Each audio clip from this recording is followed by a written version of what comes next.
அனைவருக்கும் ஆனந்த வணக்கங்கள். இன்றைய தலைப்பு எதிர்பார்ப்புகளிலிருந்து விடுதலை.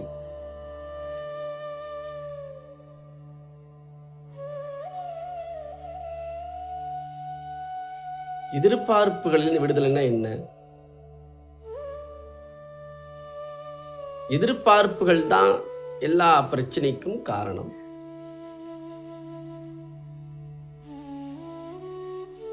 நல்லா புரிஞ்சுக்குங்க. எதிர்பார்ப்புகள் வேறு, தேவை வேறு. தேவைகளில் எதுவும் பிரச்சனை இல்லை, எதிர்பார்ப்புகளில் தான் பிரச்சனை இருக்கின்றதே தவிர தேவைகளில் பிரச்சனை இல்லை. உதாரணத்துக்கு ஒரு ஆரோக்கியமா வாழணும். எல்லா மனிதர்களுமே நல்லா கவனிச்சுங்க. தேவை சிறிதளவாக தான் இருக்கும், எதிர்பார்ப்பு பல மடங்கு இருக்கும்.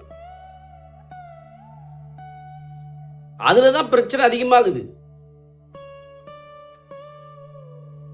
ஆரோக்கியமான உணவு, ஆரோக்கியமான உடல், ஆரோக்கியமான உணவு,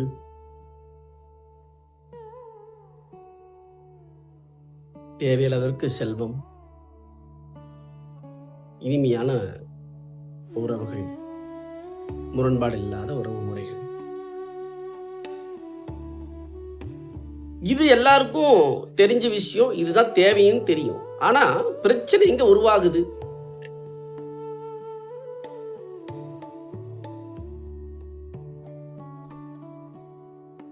பேர், புகழ், பெருமை, நம்மள 4 பேர் மதிக்கணும்,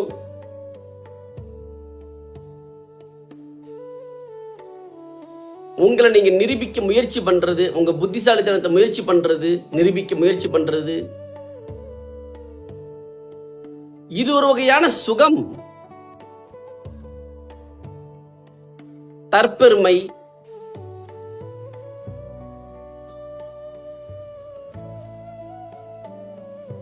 இது நிச்சயமாக இன்னொரு மனிதனுக்கு பிடிக்காத விஷயம். ஒவ்வொரு மனிதனுமே தன்னுடைய தற்பெருமையை தான் வெளிப்படுத்த முயற்சி பண்ணுவாங்க ஒழிய மற்றவங்களை தற்பெருமையை ஏற்றுக்கொள்ள மாட்டார்கள் என்பதை புரிந்து கொள்ளுங்கள்.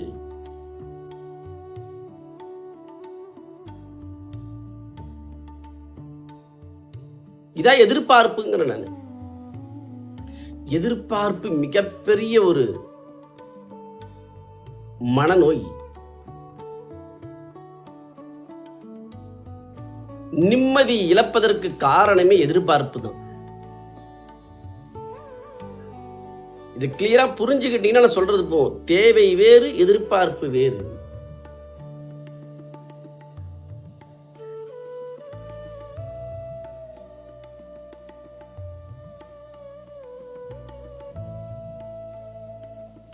நாலு பேர் நான் அழகானவன்னு சொல்லணும், 4 பேர் நான் புத்திசாலின்னு சொல்லணும்,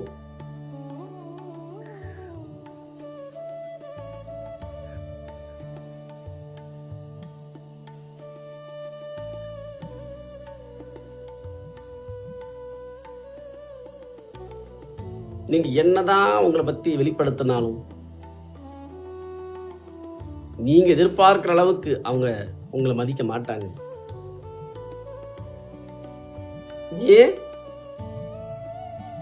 மனிதனால் அதை ஏற்றுக்கொள்ள முடியாது.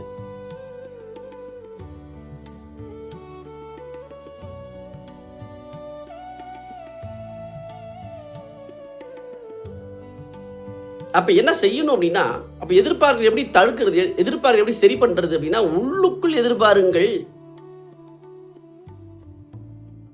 இந்த எதிர்பார்ப்பை உள்முகமாக திருப்பி இந்த ஆனந்தத்தை ஃபீல் பண்ணணும்னு நினைங்க. அது நிறைவை தரும், திருப்தியை தரும், பரிபூரணத்தை தரும்.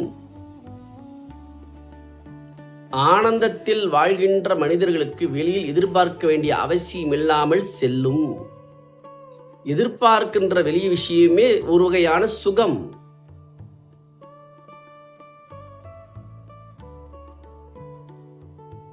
அந்த சுகத்தை விட பலாயிரம் மடங்கு பரிபூரணத்தை தரக்கூடியது ஆனந்த உணர்வு. அதை உள்முகமாக அனுபவியுங்கள். எதிர்பார்ப்பு என்கின்ற மாயிலிருந்து விடுதலை அடைவீர்கள்.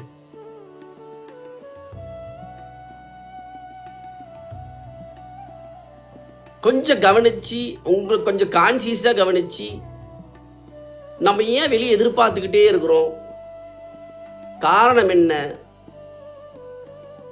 அதன் மூலமாக ஏற்படுகின்ற சுகம் என்கின்ற மாயை. 4 பேர் உங்களை வாழ்த்துனா நல்லா இருக்கும், 4 பேர் உங்களை சத்தம் போட்டா திட்டுனா அவமரியாதை துக்கத்துக்கு போவோம். ரெண்டுமே அனுபவிக்கின்றோம். இதற்கான விடுதலை என்ன? வெளியில் எதிர்பார்ப்பதை நிறுத்த வேண்டும்.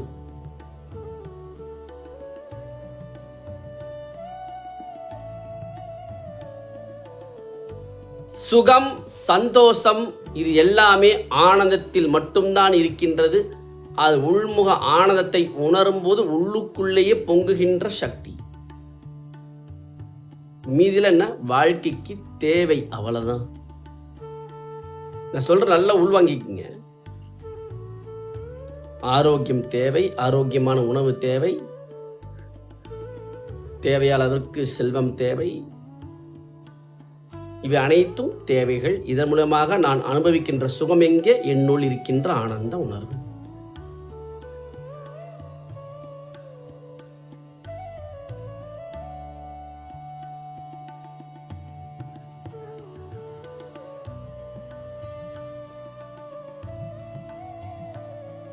இந்த பட்டறிவை புரிஞ்சுக்கிட்டீங்கன்னா உள்முகமாக திரும்பி வெளியில் தேடுவதை நிறுத்தி விடுவீர்கள்.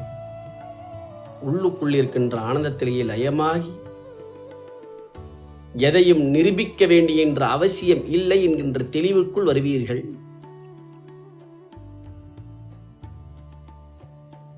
மற்றவர்கள் நம்மளை நிரூபிக்கணுங்கிற அவசியம் அது மிகப்பெரிய மாயை. நிரூபிக்க முடியாது. ஏன்? மற்றவர்கள் ஏற்றுக்கொள்ள மாட்டார்கள். அதை எப்படி சமைச்சு சில பேர் ஏற்றுக்கொள்றாங்க, சில பேர் ஏற்றுக்கொள்ளவில்லை. காரணம் கேட்டீங்கன்னா, சில பேர் ஏத்துக்கிறாங்கன்னா அவங்க உங்க மூலியமா எதை எதிர்பார்க்கறாங்கன்னு அர்த்தம். அது பேர் ஜால்ரா போடுறதுன்னு அர்த்தம். தமிழ்ல சுயமா சொல்லணும்னா உங்க மூலியமா ஏதோ ஒரு ஆதாயம் இருக்கு, அதனால என்ன பண்றாங்க? தலைய ஆட்டுறாங்க. உங்க மூலியமா எந்த ஆதாயம் இல்லைன்னு தெரிஞ்சிருச்சுன்னா நீங்க சொல்றதை கேட்க மாட்டாங்க.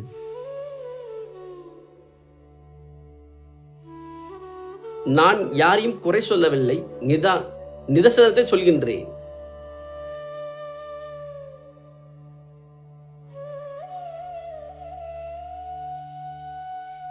ஏன் சொல்றேன்னா, நிம்மதியும் நிரந்தரமான சந்தோஷமும் உங்களுக்கு வேணும்னு எதிர்பார்க்கிறீங்க. அதுக்கான வழி இது ஒண்ணுதான்.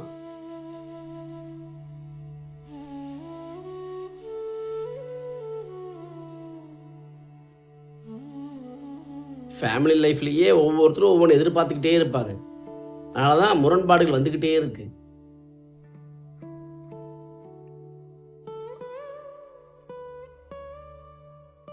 நீங்கள் எதிர்பார்ப்புகள் மூலமாக அனுபவிக்க போவது சுகம்.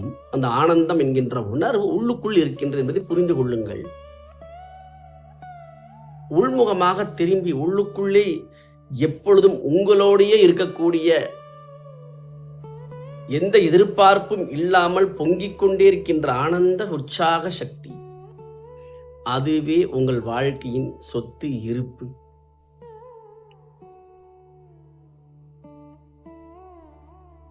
எப்பொழுது மனிதன் சந்தோஷத்தை வெளியில் தேடுகின்றானோ அவன் ஒருபொழுதும் நிரந்தரமான சந்தோஷத்தை அனுபவிக்க இயலாது.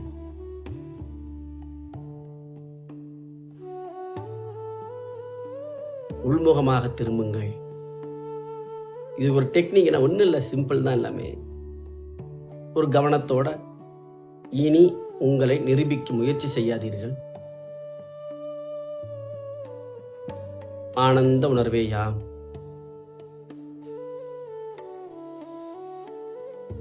என்று டிக்ளேர் பண்ணி உள்ளுக்குள்ள பயணம் பண்ணுங்க.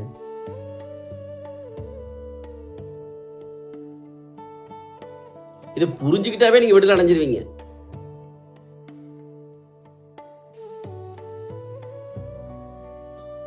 ரொம்ப க்ளோஸா இருப்பீங்க, ரொம்ப உங்களோட இனிமையா இருப்பாங்க, உங்க நல்லபடியா சொல்லுவாங்க.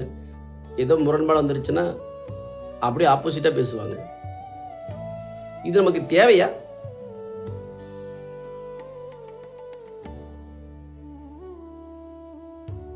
உங்களுடைய சந்தோஷத்தையும் ஆனந்தத்தையும் நிம்மதியும் மற்றவர்களை சார்ந்து இருந்தால் அது எப்படி சாத்தியமாக மாறும்? எப்பொழுதுமே அது இருக்கும்? இருக்காது. உங்களுடைய நிரந்தரமான சந்தோஷத்தையும் அமைதியையும் உங்களுக்குள்ளேயே இருக்குது என்பதை புரிந்து கொண்டு உள்முகமாகவே லயமாகுவதுதான் நிரந்தரமான நிலை. அது எதை சார்ந்தும் இல்லை.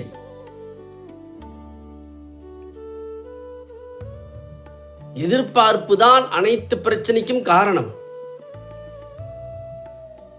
தேவைகளை பூர்த்தி செய்து கொள்ளுங்கள், எதிர்பார்ப்பை கைவிடுங்கள்.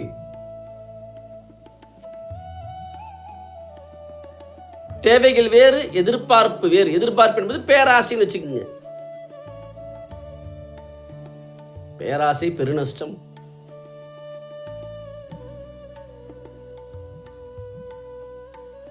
ஆத்மா ஆனந்தம் ஒன்றே உங்கள் சொத்து. அதுவே இருப்பின் திருப்தி தன்மையை தரும். அதுவே தெளிவை தரும். அதுவே எதிர்பார்ப்புகளிலிருந்து விடுதலை தருகின்றது. எதிர்பார்க்க வேண்டிய அவசியமில்லாத தன்மையை உருவாக்குகின்றது. ஆனந்தத்திலிருந்து செயல்பட துவங்குங்கள். எதிர்பார்ப்பிலிருந்து விடுதலை அடைவீர்கள். எதிர்பார்ப்பு என்கின்ற மனநோயிலிருந்து விடுதலை அடைவோம். நீங்க உங்க வாழ்க்கையில் நல்லாவே பார்த்துருப்பீங்க. நீங்க என்ன முயற்சி பண்ணுங்க, எங்கேயாவது ஒரு விஷயத்தில் குறை சொல்லிக்கிட்டே தான் இருப்பாங்க. உட்காந்து நம்ம மனசு புழுங்கிட்டே தான் இருக்கும். ப்ரோ என்னடா இவ்வளவு செஞ்சோம்,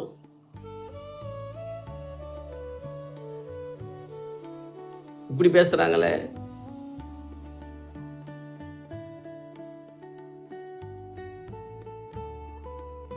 உங்கள் வாழ்க்கை உங்கள் கையில்.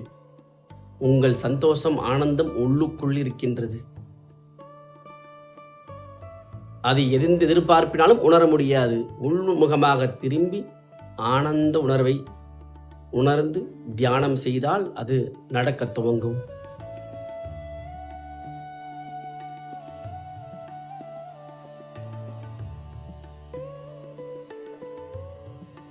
இந்த தலைப்பின் மூலமாக நான் சொல்வது,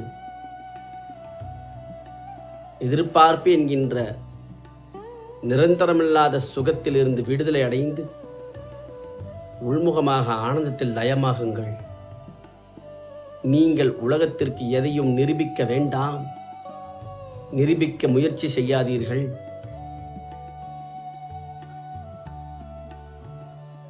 அது சாத்தியமில்லாத விஷயங்கள். உங்களுக்குள் ஆனந்தத்தை உணர்ந்து ஆனந்தமாக வாழ்க்கையை வாழ்ந்து முடியுங்கள். இப்பிறவையை உள்முகமாகவே வாழ்ந்து உங்கள் சந்தோஷத்தை உங்கள் ஆனந்தத்தை அனுபவித்து நிம்மதியாக வாழுங்கள். எதிர்பார்ப்புகளில் விடுதலை அடைந்தால் நிம்மதி பிறக்கும். இல்லை என்றால் நிம்மதி ஒருபோதும் வருவதில்லை. நல்லா கவனிச்சு பாருங்க. எதை எடுத்தாலும் எதிர்பார்த்துக்கிட்டே தான் இருக்கும் மைண்டு. உறவுகள்ல ரொம்ப அதிகமாக எதிர்பார்க்கும்.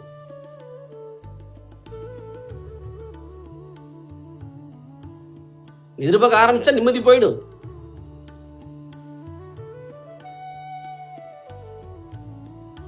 ஆனந்தத்திலிருந்து வாழ துவங்குங்கள். சுகமாக நிறைவாக மாறும். எதிர்பார்ப்பில் விடுதலை அடைந்து ஆனந்தத்தை உணருங்கள். ஆனந்தத்தில் வாழுங்கள்.